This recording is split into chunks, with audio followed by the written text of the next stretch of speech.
to Art Heals. Hi friends, welcome to the first episode of Art Heals, a space where we're talking about mental health while we create art. You can create art with me, or you can just listen and watch me create art as I talk about mental health solutions for problems that we all have in our world. My name's Erica, and I'm so glad that you're here.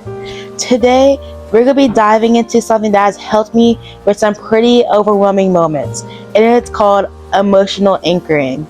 It's one of those tools that sounds super simple, but can make a huge difference when things feel heavy. By the way, all these therapy methods I have learned in therapy myself, or I have seen other people use in therapy. I find these to be extremely helpful for me, and I hope they're helpful to you.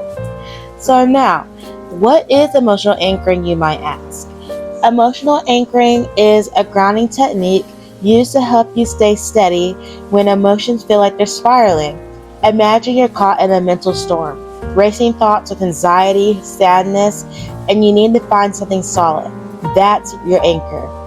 Anchors can be anything that reconnects you to the present moment. They can be internal or external. For example, internal anchors can be like a mantra, a visual in your mind, or a deep breath. As an external anchors can be music, a scent, or an image. Some more examples can be a calming object, a memory, a sound, a phrase you repeat to yourself, or for me, a creative ritual like drawing and painting. The goal isn't to stop the emotions, it's to stay rooted while they pass. It's like telling yourself, I'm still here and I can handle this. So let's break it down. Here's how emotional anchoring can work in real life. First off, you want to notice what's happening. Are your thoughts racing? Are you starting to panic, shut down, or even get caught in spirals? That's the first step, first of all. You got to identify that. The second step is to pick your anchor. What's something that makes you feel steady or safe? It could be placing your hand on your chest and doing the butterfly hug, smelling lavender, a familiar candle or scent. For me, I have peppermint as essential oil.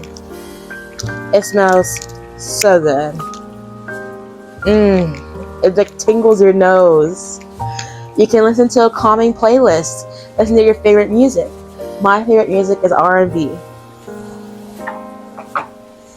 Or you keep saying a phrase to yourself like, this won't last forever, or everything will be okay. The third step, to focus on the anchor for a minute or two, or as long as you want, really. Let it be a lifeline until that wave of emotion passes. It's not about pretending everything's going to be fine. Trust me, because you don't want to pretend. It's about reminding yourself that you're still in control of that emotion. Let's talk about a little bit of my experience with emotional anchoring. I kind of discovered emotional anchoring by accident. Back when I was dealing with anxiety and sensory overload, which I still do, I didn't know what emotional anchoring was called. I just knew that when I would sit down and draw, I would feel better. I would be able to breathe and I would just be able to chill. Now it's become part of my routine. Therapy has definitely given me an outlet of knowing what this actually is and what this phrase is. So I'll listen to music that calms me. I'll smell my favorite scents. I'll keep objects near my workspace that bring me peace, like a stress ball or a stuffed animal, or the pictures of my friends and family. And then I create my art. Even on bad days, this process reminds me that I'm still here and I still have control over my space, my breath, and my expression. Alright guys, so let's wrap up. If you take anything from today's episode, let it be this. You can create your own anchor. It doesn't have to be fancy. It could just be something that helps you come back to yourself, especially when those emotions are starting to take over. For me, art and music and a couple other things are my anchors. It gives my feelings somewhere to go, and it gives me something to hold on to. This stuffed animal, Craig, he is a huge emotional anchor of mine.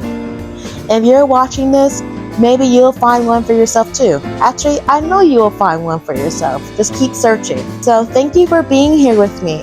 If this helped you, I'd love to hear what your emotional anchors are, or what you think they could be. Drop in the comments and don't forget to like, comment, subscribe, and share this with someone who could use a little grounding today. Until next time, keep creating and keep healing. Are we turning?